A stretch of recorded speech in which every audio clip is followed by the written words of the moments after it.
Hello friends, स्वागत है आपका एक नई क्लास में। यह आपकी जो है जूरिस्प्रूडेंस की क्लास है। जूरिस्प्रूडेंस में हमने जो है कुछ एमसीक्यू और जो है थोड़ा सा हमने थ्योरी के बारे में देखा था। उसके आगे के एमसीक्यू हम जो है आज करने वाले हैं। तो हमारा जो सबसे पहला क्वेश्चन और हमारी जो पीडीएफ का जो सबसे पहला क्वेश्चन वो है 41 क्वेश्चन, सामाजिक अभियांत्रिकी का सिद्धांत किसके द्वारा दिया गया था। ठीक है, तो ये क्वेश्चन हमने पहले भी कर चुके हैं, बट आपका ये क्वेश्चन इंपॉर्टेंट है तो इसलिए हम इसको फिर से कर रहे हैं। तो यहाँ पे आपका आंसर हो जाएगा कि रास्को पाउंड, एहरिंग, स्टेमलर या फिर कोहलर जी ने किसने किया था। ठीक है, तो इस क्वेश्चन को हम यहाँ पे पढ़ते हैं। तो आपका यहाँ पे जो ऑप्शन करेक्ट है वो आपका रास्को पाउंड जी हो जाएगा कि रास्को पाउंड जी ने जो है क्या किया था, इसका जो है सिद्धांत को प्रतिपादित किया था, इसके सिद्धांत को दिया था। ठीक है,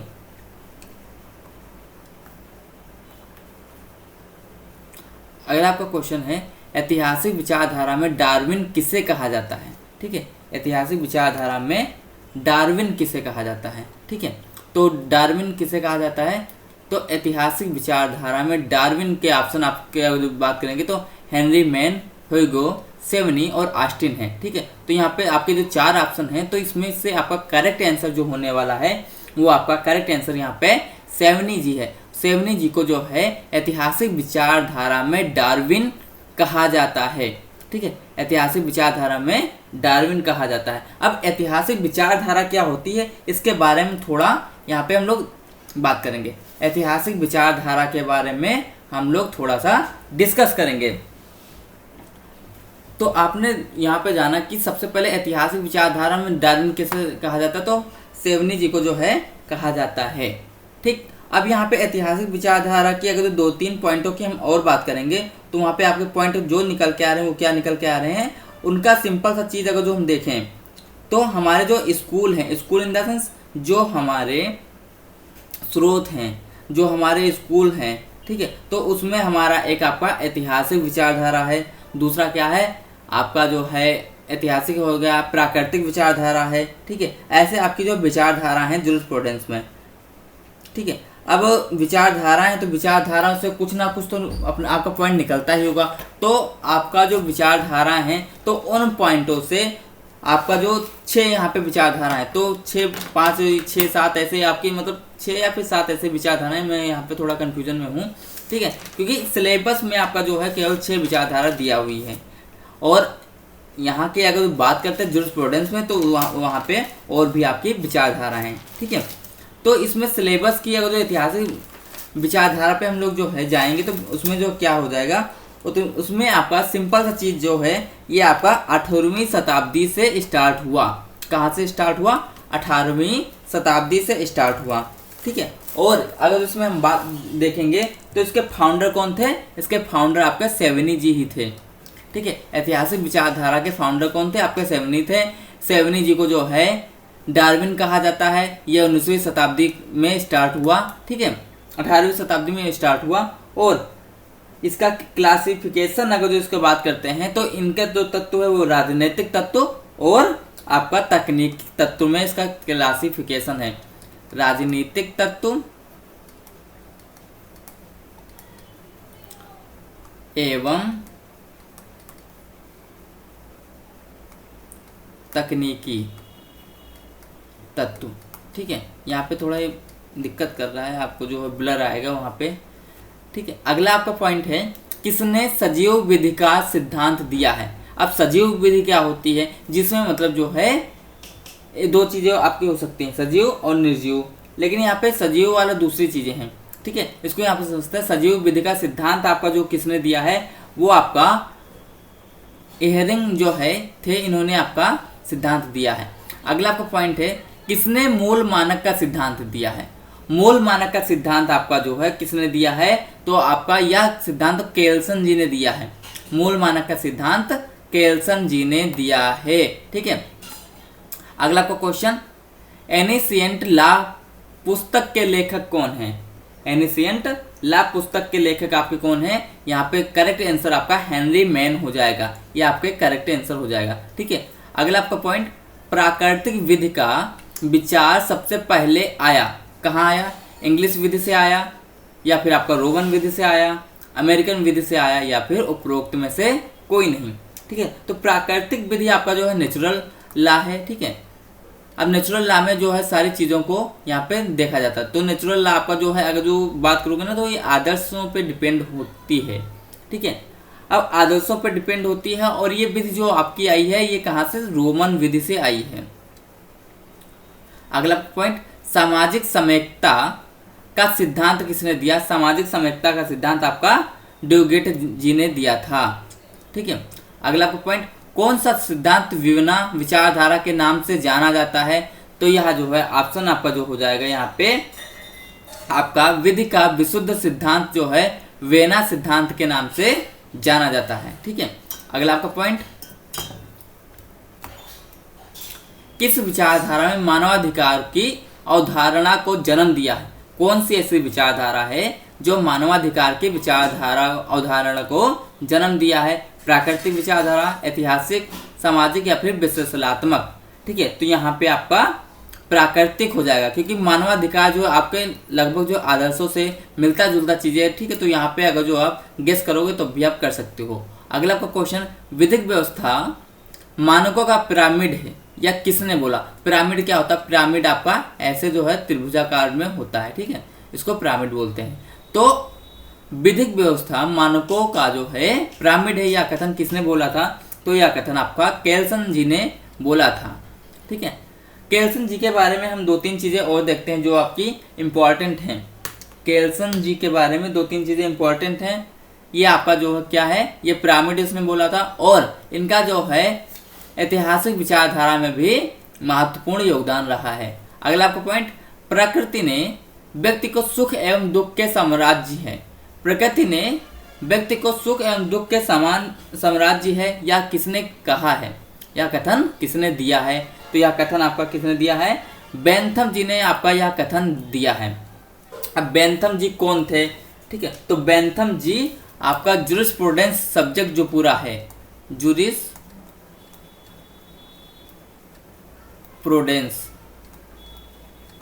सब्जेक्ट जो है, इसके फादर हैं। कौन? बेंथम जी। बेंथम जी इसके फादर हैं। ठीक है, अगला आपका पॉइंट, केल्सन के विधि के, अब यहाँ पे आपको एक कंफ्यूजन हो सकता है कि जूरिस्प्रूडेंस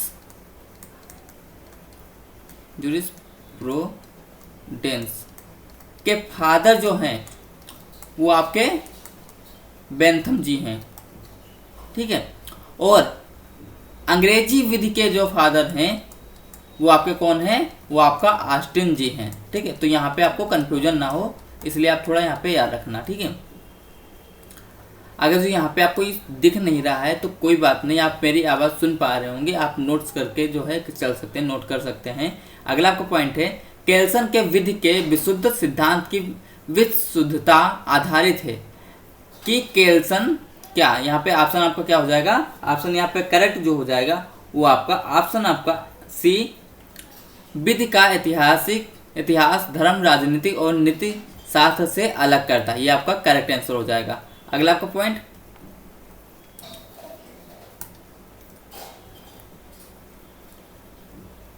एहरिंग, यहाँ पे सॉरी, हाँ, ऑप्शन आपका जो है मतलब क्वेश्चन नंबर 53, हितों का सामंजस्य का सिद्धांत प्रतिपादित किया है। हितों का सामंजस्य, ठीक है, यह सिद्धांत किसने प्रतिपादित किया है? इस सिद्धांत को प्रतिपादन करने वाले व्यक्ति आपके कौन है? होम्स है, स्टेमलर है, पाउंड है या फिर एहरिंग है? तो यहाँ पे आपका एहरिंग हो जाएगा। इन्होंने यह सिद्धांत को प्रतिपादित किया है। ठीक है, कौन सा एक विधि शास्त्री ऐतिहासिक विचारधारा से संबंधित नहीं है? तो ये आपका जो है, हमने कल भी क्वेश्चन करवाया था, ये क्वेश्चन आपका इंपॉर्टेंट है, इसलिए आपका ये क्वेश्चन डबल है। तो यहाँ पे आपका ऑप्शन नंबर 1 करेक्ट हो जाएगा। अगला को क्वेश्चन, विधिक अधिकार एक हित है। विधिक अधिकार एक हित है, विधि द्वारा मान्यता प्राप्त, विधि द्वारा संरक्षित। ऑप्शन ए और बी दोनों या फिर उपरोक्त में से कोई नहीं। आपको जो विधिक अधिकार है वो क्या है? वो विधि द्वारा दिया भी गया है और उसको संरक्षण भी दिया गया। तो ऑप्शन सी आपका यहाँ पे करेक्ट हो जाएगा। अगला आपका क्वेश्चन, इनमें से कौन सा सिद्धांत विधिक अधिकार से संबंधित है? तो विधिक अधिकार से जो संबंधित है वो आपका कौन सा है? रियासत का सिद्धांत, हित का सिद्धांत, कोष्टक का सिद्धांत या फिर कल्पना का सिद्धांत। ठीक है, तो यहाँ पे करेक्ट आंसर आपका क्या हो जाएगा? आपका हित का सिद्धांत जो है वो आपका विधिक अधिकार से संबंधित है। ठीक है, अगला आपका क्वेश्चन, किसने कहा था अधिकार अधिकार से उत्पन्न होता है? या किसने बोला कि अधिकार अधिकार से उत्पन्न होता है? Option number 1 black stone, option B एलन, option C coke, option D व्हाइटमैन। तो यहाँ पे जो अधिकार अधिकार से उत्पन्न होता है, तो यह जो करेक्ट बोला गया या किसने बोला, तो यह आपका एलन जी ने बोला था। ठीक है, एलन जी ने क्या बोला कि अधिकार से अधिकार उत्पन्न होता है। ठीक है, अधिकार से अधिकार उत्पन्न होता है। और एलन जी की एक दो बातें और हैं, उनको हम बताते हैं। एलन जी ने क्या बोला कि विधि शास्त्र विधि के आवश्यक सिद्धांतों का वैज्ञानिक विश्लेषण है। विधि शास्त्र विधि के आवश्यक सिद्धांतों का वैज्ञानिक सिद्धांत है, विश्लेषण है। और लॉ इन मेकिंग नामक बुक भी इन्होंने लिखा। ठीक है, अगले आपके पॉइंट,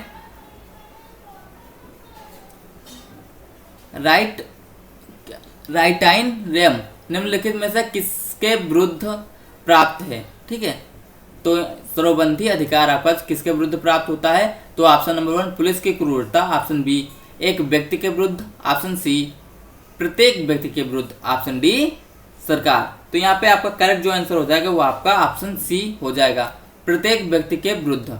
अगला आपका क्वेश्चन, विधिक अधिकार विधि द्वारा रक्षित हित है, यह कथन किस विधि शास्त्री ने दिया था? तो यहाँ पे आपका करेक्ट आंसर क्या हो जाएगा? आपका एहरिंग हो जाएगा, इनके द्वारा यह दिया गया था। अगला आपका क्वेश्चन, निम्नलिखित में से कौन सा मुख्य सिद्धांत विधिक अधिकार से संबंधित है? तो कौन सा सिद्धांत ऐसा है जो विधिक अधिकार से संबंधित है? इच्छा का सिद्धांत एवं हित का सिद्धांत। अभी आपने बताया कि हित का सिद्धांत जो है विधिक अधिकार से संबंधित है, तो जाहिर सी बात है यहाँ पे हित जहाँ पे आ रहा होगा वह क्या हो जाएगा? वो आपका इससे संबंधित तो हो जाएगा। देखो अब यहाँ पे चार ऑप्शन है, चार ऑप्शन में 3 में आपका हित आ रहा है बट एक में नहीं आ रहा, तो ये तो कंफर्म है कि जो लास्ट वाला है ये आपका ऑप्शन करेक्ट नहीं होगा। ठीक है, तो आपका जैसे मान लीजिए आपके 4 ऑप्शन थे, तो 4 ऑप्शन में से वैसे एक आपका यहाँ पे सही होता, मतलब 1/4 प्रोबेबिलिटी थी। बट यहाँ पे अब क्वेश्चन एक आपका पता है कि ये नहीं होगा, तो अब 1/3 प्रोबेबिलिटी हो गई, मतलब आपके सही होने के चांसेस बढ़ गए। अब यहाँ पे 3 क्वेश्चन हैं, 3 आंसर हैं, 3 आंसर में से आपका एक सही होना चाहिए। अब आप जानते हैं रियासत का सिद्धांत है, रियासत का सिद्धांत कोई सिद्धांत नहीं, यथार्थ का सिद्धांत या फिर हित का सिद्धांत, तो इच्छा का सिद्धांत, तो रियासत का आपका सिद्धांत नहीं होगा। फिर बचे आपके ऑप्शन नंबर ए और सी, तो ए और सी में आपका इच्छा का सिद्धांत यहाँ पे करेक्ट हो जाएगा। ठीक है, अगला आपको क्वेश्चन,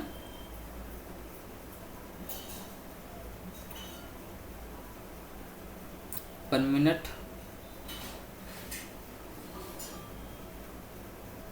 हाँ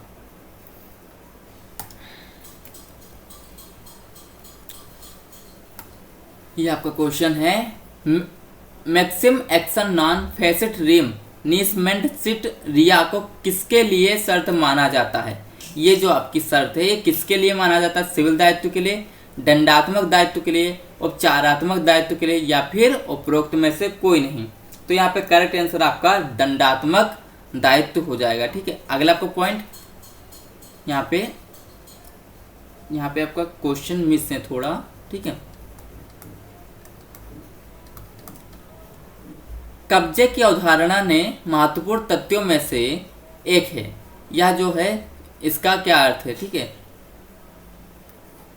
तो इसका जो है अर्थ क्या हो जाएगा?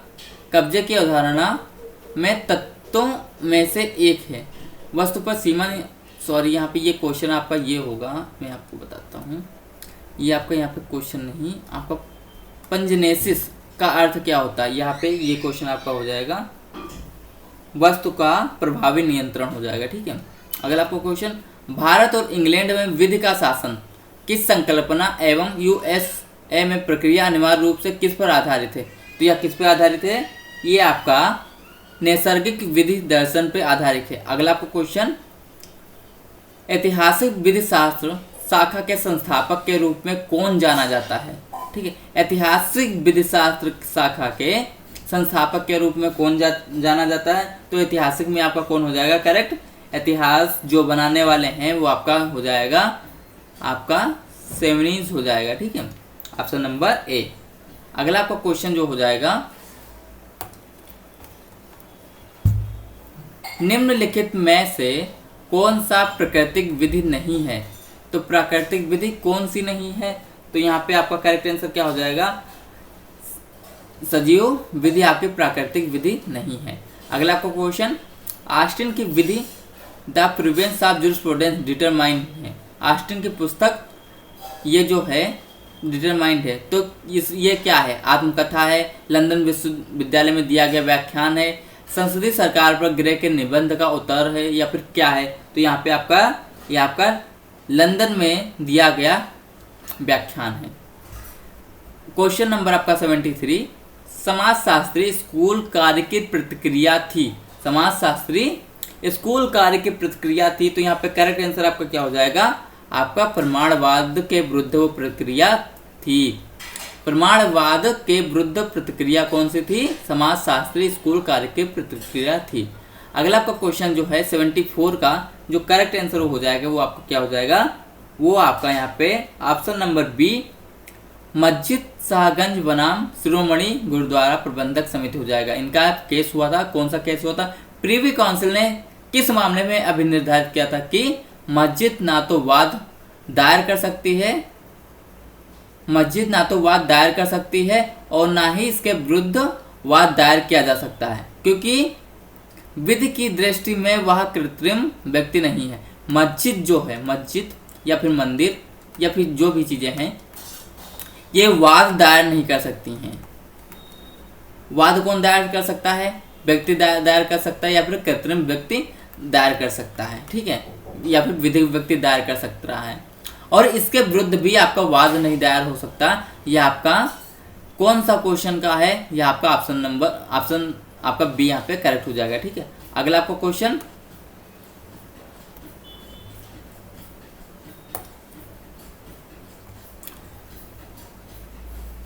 विधि से अभिप्राय है। विधि से क्या अभिप्राय है? राज्य का संपूर्ण विधि विधान, ऑप्शन बी कोई विशिष्ट कानून, ऑप्शन सी नैतिकता के नियम, ऑप्शन डी प्राकृतिक नियम के न्याय के नियम। ठीक है, तो यहाँ पे आपका करेक्ट आंसर क्या हो जाएगा? राज्य का संपूर्ण विधि विधान आपका ये करेक्ट हो जाएगा। अगला क्वेश्चन, केल्सन का सिद्धांत शुद्धता का सिद्धांत कहलाता है क्योंकि केल्सन द्वारा शुद्ध रूप से केवल न्यायशास्त्र पर चर्चा की गई, नैतिकता और शुद्धता के अनुसार विधि को परिभाषित किया गया।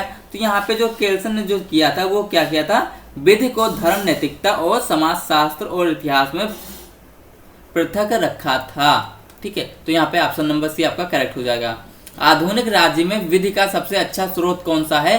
तो आधुनिक राज्य में विधि का सबसे अच्छा स्रोत आपका विधान है। विवाह का अधिकार क्या है? Right in rem, right in पर्सोनम, right in Elina, या फिर उपरोक्त में से कोई नहीं। तो विवाह का अधिकार आपका राइट इन पर्सोनम है, आपका निजी अधिकार है। ठीक है, अगला आपका यहाँ पे क्वेश्चन जो है 79 कि ऑस्टिन के अनुसार संप्रभुता की विशेषता क्या है? ऑस्टिन के अनुसार संप्रभुता की विशेषता क्या है? तो यहाँ पे आपका जो इनकी विशेषता है वो आपकी सकारात्मक और नकारात्मक दोनों हो सकती है। हार्ट का विधि का विश्लेषण किनके मध्य अंतर करता है? ठीक है, तो यह कारण और प्रभाव के मध्य करता है, बाध्य होना या एक दायित्व का होना, या फिर सिद्धांत और तत्व, या फिर क्या यहाँ पे करेक्ट हो जाएगा? यह आपका बाध्य होना और एक दायित्व का होना, इन दोनों के बीच का अंतर करता है। अगला आपका क्वेश्चन, किसने इस बात पर जोर दिया था कि अधिकार व कर्तव्य में परस्पर संबंध होता है? अधिकार और कर्तव्य में परस्पर संबंध होता है, यह सामंत जी ने बोला था। और अगला आपका क्वेश्चन, हेरिंग में किस सिद्धांत को प्रतिपादित किया है? तो हेरिंग ने जो है किस सिद्धांत को? हित का सिद्धांत को प्रतिपादित किया है। ठीक है, तो यहाँ पे आपको कुछ क्वेश्चन जो है डबल ट्रिपल क्वेश्चन मिल रहे होंगे, उनको आप बहुत ही ज़्यादा पढ़िए। ठीक है, क्योंकि वो इम्पोर्टेंट क्वेश्चन है। दूसरी चीज़, आप जो है ये जो पीडीएफ है, ये पीडीएफ जो है आप जो है कहाँ से आप इसको टेलीग्राम चैनल से ले सकते हैं, ठीक है। बाकी अगर जो आपको सारे सब्जेक्ट की पीडीएफ चाहिए या फिर जो है काफ़ी ज़्यादा एमसीक्यू वगैरह की पीडीएफ चाहिए, ठीक है, तो आप जो है 7007545536 पर व्हाट्सएप करके आप वहाँ से इंफॉर्मेशन ले सकते हो, ठीक है। थैंक यू, टेक केयर, अच्छे से पढ़ो, आपका एग्ज़ाम बिल्कुल है परसों। और आपका एडमिट कार्ड भी जो है कॉलेज में कॉल करना, क्योंकि कल आपका एडमिट कार्ड मिल जाएगा, एडमिट कार्ड आपका आ गए हैं, ठीक है। तो अच्छे से अपनी तैयारी करो। Thank you, take care.